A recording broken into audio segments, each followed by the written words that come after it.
어제 국채가 훨훨 날아가서 다시 4.0대를 압박을 하기 시작했단 말이죠. 근데 여기서도 제가 말씀을 드렸던 부분이 뭐냐면, 시장이 계속 과도하게 해석을 하더라. 연준에서는 그러하지 아니한데 금리를 엄청 빠르게 강력하게 조정할 거라고 어프로치를 하고 있다. 근데 그 부분이 사실이 아니다. 근데 이제 그 부분이 어저께 불거지기 시작했다는 거죠. 안녕하십니까, 화생왕 송대표입니다. 2023년도 4년도 1월 3일 수요일이고요. 현재 시간 14시 34분을 지나고 있습니다. 자, 간밤에 증시가 뽕처럼 한번 또 움직였고요.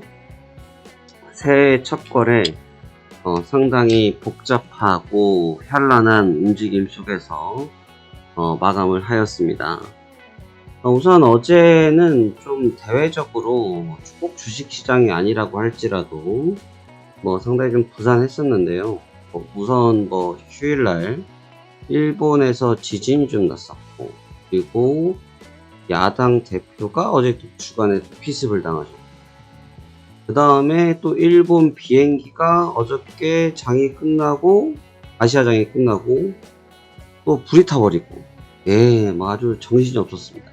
좀 정신이 없었고, 새해 첫날부터 조금 굉장히 복잡스러운 날이었던 것 같습니다. 거기에 이제 개장을 하면서 시장이 좀 출렁였는데요. 이 점에 대해서 한번 저희가 같이 살펴보면서 오늘장 어떻게 보는 게 좋을지 한번 이야기 나눠보도록 하겠습니다. 우선 어저께의 시장은 좀 뒤죽박죽이었다고 보는 게 맞습니다. 다우지수 같은 경우는 전일 대비해서 25.50포인트 상승한 37,715포인트에서 약 0.07% 강보합 마감했습니다. 특별하게 움직임은 없었는데요. 특별한 움직임은 없었는데, 다우지수 같은 경우는 가열된 경향이 분명히 보이면서 움직임이 조금 흔들림이 있었고, 특히나 거래량이 다시 정상 궤도에 들어오기 시작했다라는 거거든요. 연휴 직전에 한 10거래일 동안 거래량이 급격하게 드랍됐다가 거래량이 다시 정상 궤도로 재진입이 되어지면서 움직임을 만들어내기 시작했습니다. 어찌저찌 해서 다우지수는 강보합권에서 한 해의 첫 거래를 상승 출발하긴 했습니다만, 기술주 중심의 나스닥은 폭락을 좀 했죠. 급락을 했습니다. 그래서 개장 전부터 하락을 했던 부분이 장중 내내 하락을 하면서 하락 마감했다, 이렇게 보시면 되겠고요. 일부 기술적인 반등을 하긴 했습니다만, 아직까지 큰 의미 있는 반등까지 또 설명하기에는 무리가 있는 것 같습니다. 여하튼 기술주들은 좀 하락으로 마감이 됐다. 근데 특히 이제 이 문제가 뭐냐면, 제가 어제 영상에서 이 부분을 말씀을 드렸는데, 지금 이제 산타랠리나 금리나 이런 부분들에 대해서 그냥 강하게 밀어붙여서 기술주를 중심으로 주가를 그동안 올렸다라는 말씀을 드렸죠. 과연 그것이 새해에도 이어질 것이냐 라고 놓고 봤을 때 전 그렇지 않을 것 같다 라고 말씀까지 드렸습니다. 결국 어저께 F를 기반으로 해서 비중 축소에 대한 리포트가 나왔고, 그 비중 축소에 대한 리포트가 나오면서 기술주들이 무너졌는데, 문제는 애플만 무너진 게 아니고 M7 종목분들 대다수가 동반 하락을 하면서 하방 압력이 굉장히 강력하게 나타났습니다. 우리가 흔히 말해서 반등 한 번 없이 빠졌다라고 얘기하는데, 손 한 번 대지 않고 그대로 밀어버리는 모습을 보였다는 거죠. 근데 이제 여기에서는 이제 좀 상황이 복잡하게 되는 게 어떤 점이냐면, 이렇게 한번 보셔야 될 것 같은데, 크게 놓고 보도록 하겠습니다. 그동안은 주가의 움직임에서 놓고 보면 이제 학습 효과가 있다고 제가 말씀드렸죠. 여기서도 그랬고, 밀리면 튕겼고, 밀리면 튕겼고, 이 밀리면 튕겼고라는 이런 학습 효과가 있다 보니까 어제 국면에서도 보면 조정 시에 계속 반등을 줬어요. 조정을 주다가 반등을 주고, 조정을 주다가 반등을 주고, 조정을 주다가 반등을 주고, 조정을 주다가 반등을 줬거든요. 그러니까 지금 이게 시장이 뭐 하루 이틀 된 스타일이 아니고, 현재 말씀드리고 있는 스타일 자체가 좀 됐어요. 한 달여 이상 보여줬던 패턴이거든요. 한 달여 이상 보여준 패턴이다 보니까 시장에서는 어떤 상황이 좀 되냐면 그대로 그냥 그걸 받아 먹습니다. 그 상황 자체를 그대로 인지하는 경향들이 강하죠. 어제 오히려 그런 부분들 때문에 투자자들이 조금 강하게 압박을 받았다라고 보시면 좋을 것 같고, 그런 측면들 때문에 하방 압력이 커지면서 오히려 더욱더 하락을 부추겼다라고 볼 수 있습니다. 하지만 어제 하락치고는 사실 거래량이 크게 터졌다고 볼 수도 있지만, 역시나 다우지수와 마찬가지로 동년 수준의 거래량만 나타났기 때문에 눈에 띄는 투매가 나타났다고 볼 수는 없어요. 다시 말하면 아직까지는 상승을 이끌었을 때 나타났던 차익 실현이 없었다라고 보시는 게 좋은데, 지금 이 구간이 딱 어떻게 바라보셔야 되냐면요. 현재 이 구간 어떻게 바라봐야 되냐면, 제가 일전에 이 구간에서 말씀을 드렸죠. 0.5도 아니고 0.5%도 아니고 0.05만 올려도 이게 신고가인 판이다. 0.05 얼마나 소수점일까요, 여러분? 우리가 무슨 0.05를 0.01로 당락을 결정하는 상황도 아니고, 무슨 선거 때 투표하는 것도 아니고, 주가의 0.01, 0.05 이 수치를 가지고 신고가를 찍니만니를 하고 있다라고 말씀을 드렸죠. 그러면서 말씀드렸던 게 뭡니까? 이거는 속임이고 몰아넣고 있는 것이고, 또 하나 말씀드렸던 것이 거래가 너무 없다. 거래가 너무 없으면 이렇게 올려놓은 주가는 밀려버릴 수밖에 없다라는 얘기를 제가 드렸었는데, 지금 빠진 자리가 딱 그 자리까지만 일단 빠진 거예요. 그래서 아직 본격적인 싸움은 시작되지 않았어요. 이제부터 정말 싸움이 나타나는 자리고, 제가 말씀드리지 않았습니까? 이 구간들에서 진짜 돈 벌 수 있는 구간이 이제 도래하기 시작했다.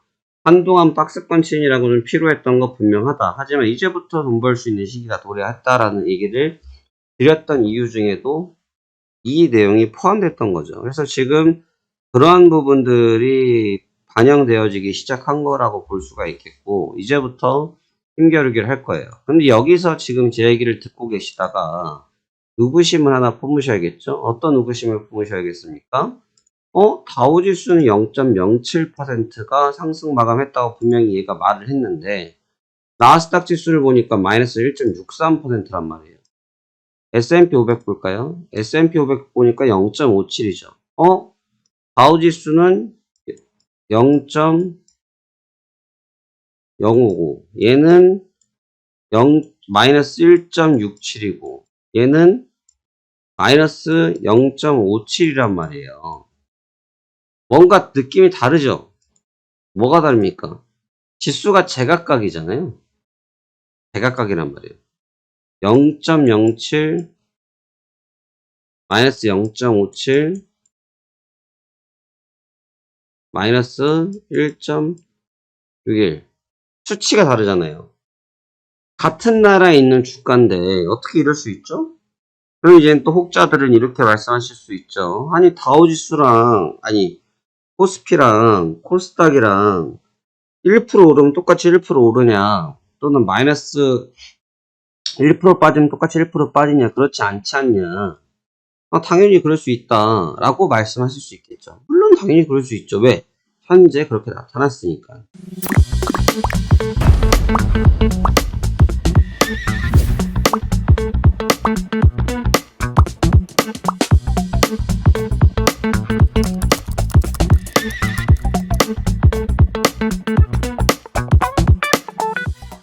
그런데 리듬이라는 게 있잖아요. 어떤 리듬이에요? 이걸 지금만 보지 마시라고요. 항상 시장은, 우리는 여러분 선물을 현재 보이는 걸 가지고 투자하는 사람들이 아니란 말이에요.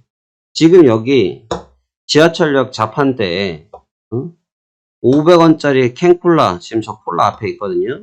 콜라 한 캔을 놓고 500원짜리인데 이거 600원에 팝니다 하고 붙여놓은 거란 말이에요. 근데 자판대에서 600원이라 써놓으면 그게 600원이라는 거죠. 그게 액면가예요. 근데 그 액면가를 가지고 이 사람은 장사를 하는 거죠. 근데 우리 선물은 이 콜라가, 자판대에 있는 콜라가 현재 가격이 600원인데 전 세계에 있는 코카콜라가 전부 다 전멸을 한 거예요. 다 사라져버린 거예요. 그래서 이 자판대에서 팔고 있는 코카콜라가 전 세계의 유일한 코카콜라란 말이에요. 그럼 이 가치는 현재 600원인데 얼마가 될지는 모르는 거죠. 1조가 될 수도 있고 1000억이 될 수도 있다는 거죠. 모르는 겁니다, 여러분. 하늘에서 떨어진 운석들 뭐 400억, 500억씩 하는 이유가 뭐겠습니까? 하나밖에 없기 때문인 거죠. 그러니까 우리 시장은 지금 당장 눈에 보이는 걸 가지고 하는 투자가 아니란 말이에요. 미래에 대한 부분을 가지고 투자를 한단 말이죠. 그런데 만약에 앞서 말씀드렸던 코스피와 코스닥을 비교해드렸던 것처럼 현재의 주가 양상 자체가 개별적 장세라고 하면 다우지수는 강보합, 나스닥은 큰 하락, 그 다음 S&P 500은 소폭 하락이라고 했을 때 그렇게 볼 수 있겠죠. 그러면 11월, 12월 달 장세에서 같이 따라 올라오지 않았어야죠. 왜 셋 다 신고가를 근접하고 신고가를 찍은 애가 있고 신고가를 근접한 친구가 있고 같이 상승했냐 이거죠. 같이 움직였잖아요. 근데 지금 제각각이 돼버렸죠. 이거는 무엇을 의미하냐? 한쪽에 있었던 주도주 쪽에서의 자금이 유출 및 테스트를 하고 있다는 거예요. 이런 자금적인 변화가 생기는 걸 감지를 할 수 있어야 되고 그 자금의 변화를 감지해야 된다는 거죠. 그렇기 때문에 제가 이 구간에서도 계속해서 말씀드렸다시피 난 양치기 소년이다. 나는 양치기 소년이다. 지금 동네에 늑대가 오고 있음에도 불구하고 난 늑대가 온다라고 말을 하고 있지만 사람들이 믿지 않는다. 하지만 나는 늑대 소년이 될 수밖에 없다. 늑대가 온다라고 말할 수밖에 없다. 난 여기서 더 올라간다라고 말할 수가 없다라고 저는 단호하게 말씀을 드렸죠. 결국은 어저께 한 방에 끝나버렸어요. 단 한 방에. 거의 2주 가까이 움직였던 이 박스를 단 하루 만에 끝내버렸다는 거죠. 휴일까지 포함하면 15일이에요. 15일짜리 진폭을 어저께 단 하루에 무너뜨려 버렸어요. 이게 무섭다는 거죠. 상승과 하락의 개념차가 바로 여기서 나타나는데 하락은 그때가 무서운 거거든요. 지금 어제 그 모습이 나타났다는 겁니다. 근데 이제 여기서 방금 말씀드린 것처럼 왜 다우는 올라가고 S&P 500은 조금 빠졌고 왜 나스닥만 많이 빠졌을까? 이게 오늘부터의 가장 중대한 싸움이 될 거예요. 오늘 일단 연준 쪽에서 지금 발표가 있는데 일단 의사록에 대한 발표가 있어요. 그런데 여기서도 좀 주목을 하셔야 될 게 뭐냐면 지금 어저께 빠졌을 때 두 가지가 큰 맥락이 있었는데 기술주가 빠지고 이런 건 팩트고 두 가지는 뭐냐면 지금 유럽 쪽에서의 위기설에 대한 부담이 있고 그 다음에 두 번째로는 뭐냐면 연준에 대한 부분에 대한 해석 부분이에요. 어제 국채금리가 급등했거든요. 어제 국채금리가 급등했어요. 어제 국채가 급등을 하면서 헐헐 날아갔죠. 근데 어제 국채가 날아갔는데 같이 볼까요?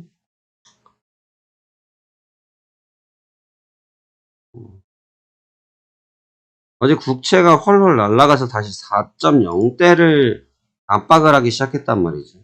근데 여기서도 제가 말씀을 드렸던 부분이 뭐냐면 시장이 계속 과도하게 해석을 하더라.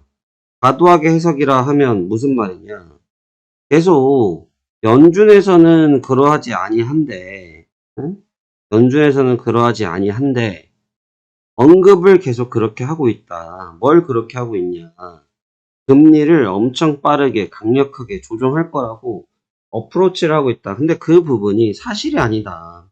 근데 이제 그 부분이 어저께 불거지기 시작했다는 거죠. 특히나 오늘 내일 새벽에 의사록 공개를 앞두고 연준 이사들은 이미 앞선 시간에도 그러한 측면들에 대해서 다 발언하지 않았습니까? 그렇죠? 근데 연준 이사들이 이미 다 발언을 한 직후인데 시장에서는 그게 아니었단 말이죠. 받아들임이 틀렸다는 거죠. 이제 그거에 대한 실효성이 나타나기 시작하니까 먼저 선행적인 조정을 보이기 시작했다는 거죠. 이제부터는 이젠 오늘 내일 새벽에 봐야 될 부분도 중요하고 이제 다우지수의 움직임도 이제 중요하게 됐습니다. 그래서 지금 여기서 섣부르게 뭐 더 하락을 한다, 뭐 더 반등한다 이런 얘기는 이제 해드릴 자리는 아닌 것 같아요. 올라서는 아니고 전 전략적으로 이미 위에서도 그렇습니다만 다 구상을 하고 있지만 여기서 뭐 오른다 내린다라는 언급을 드리는 건 적절치는 않은 것 같고, 다만 말씀드렸던 것처럼 뭐냐면 이 구간까지는 순수하게 존중해 주는 게 맞습니다. 현재 이 구간까지의 상승 부분은 쉽게 말하면 인정을 해줘야 돼요. 왜냐면 기업의 주가 기초자산이 되는 친구들의 확실한 상승분이 있었기 때문에 여기에 대한 상승 부분까지는 일단 존중을 해줄 수 있다. 근데 이제 과연 이 부분인데 여기까지도 조금 애매해요. 그러니까 어저께도 딱 밀린 자리가 이 대량의 물량이 터지기 직전 자리까지만 딱 밀어버렸거든요. 이 다음 자리에 대해서는 이제 시장 판단인 거예요. 그러니까 시장 판단이란 건 뭐냐면 투자자들의 판단인데, 이 앞선 구간에서도 보면 연준 이사들이 야 우리 금리 인하한다고 얘기 안 했어. 그냥 시장에서 빠르게 본 거야. 점도표 그냥 찍어야 되니까 찍은 건데 현재 상황이 그렇게 전개되고 있으면 그렇게 당연히 되는 게 정상 아니겠어? 라고 연준 이사들이 말씀을 하셨단 말이죠. 그럼에도 불구하고 시장은 그래 연준은 금리 인하 빨리 할 거고 내년 상반기부터 빨리 밀어붙일 거야. 유동성 풀어줄 거야 라는 기대치를 가지고 계속 끌어올렸단 말이에요. 근데 그런 부분이 일장 추목이 되면서 어저께 새해 첫 거래가 되면서 완전히 붕괴가 돼버렸죠. 이 부분이 지금은 중요한 요소가 될 거란 말이에요. 그래서 일장 추목을 깨버렸던 흐름이 하급력을 가지고 연장선에 들어갈 것인지 아니면 여기에서 마무리를 되면서 다시 재박스화를 들어갈지에 대해서 판단을 해보실 필요가 있다라는 것이 현재 제가 보고 있는 뷰인 것 같습니다. 어제도 영상들을 좀 많이 보시고 또 응원의 메시지들을 또 보내주셨다고 제가 담당자한테 전달을 드렸는데, 참으로 안타까운 부분 중에 하나가 이런 부분인데요. 저는 제 말을 믿으시라는 얘기를 드리지 않습니다. 왜냐하면 저도 틀리기 때문에, 저도 인간이기 때문에 시장을 주도하는 사람이 아니라고 늘 말씀드리죠. 저도 정답이 없기 때문에 이렇다 저렇다라고 단언해서 말씀드릴 수는 없어요. 하지만 아닌 건 아니라고 말씀을 드려야 된다라고 했던 부분이 있고 그 측면에 따라서 가고 있는 것 뿐인 겁니다. 근데 여러분들도 이제 받아들이셔야 할 게 뭐냐면 시장이 안 움직이는 상태에서의 스트레스를 받는 부분은 이제 끝났다 이거죠. 근데 시장이 안 움직이는데 거기서 뭐를 하려고 하는 것보다 지금처럼 시장이 움직이면 다 해결되는데 시간적인 부분에 압박을 받으실 상황이 아니다. 지금 시장이 그렇게 전개되고 있다는 생각을 좀 하실 필요가 있어요. 그러다 보니까 오늘 같은 경우도 지금 되게 난감해요. 이게 지금 저는 좀 여유가 지금 있는 입장인데 대부분의 마음이 급해지신 이유가 뭐냐면 어저께 금당을 맞아버렸죠? 지금 쟁일 박스를 야금야금 치면서 밀어내고 있어요. 이걸 반등을 들어가야 돼, 매도를 들어가야 돼, 아주 헷갈려 버리죠. 어떻게 할 건가요? 저도 그거에 대해서 말씀드릴 수 없지만 이게 애매하다는 거죠. 이게 사람을 잡는 겁니다. 근데 이제 변동성의 타이밍을 잡는 것도 그래서 중요한 거다. 서둘 필요 없지만 시장이 말하고 있는 내용을 지금 당장의 내용을 보지 마라. 지금 당장 내용 볼 거면 선물하시는 거 아니에요. 선물은 미래를 보고 가시는 거잖아요. 그러니까 내가 앞서서 나타날 수 있는 변수를 생각하는 전략을 수립해야 다시 변동성이 폭발되기 시작한 현 시장에서 좋은 결과를 이끌어낼 수 있다고 생각하고 있습니다. 그래서 오늘도 남은 시간 성공 투자하시길 바라면서 저도 지금부터 시장 참여 준비해 보도록 하겠습니다. 자, 그럼 오늘도 성공 투자하시길 바랍니다. 감사합니다. 화생강 송 대표였습니다.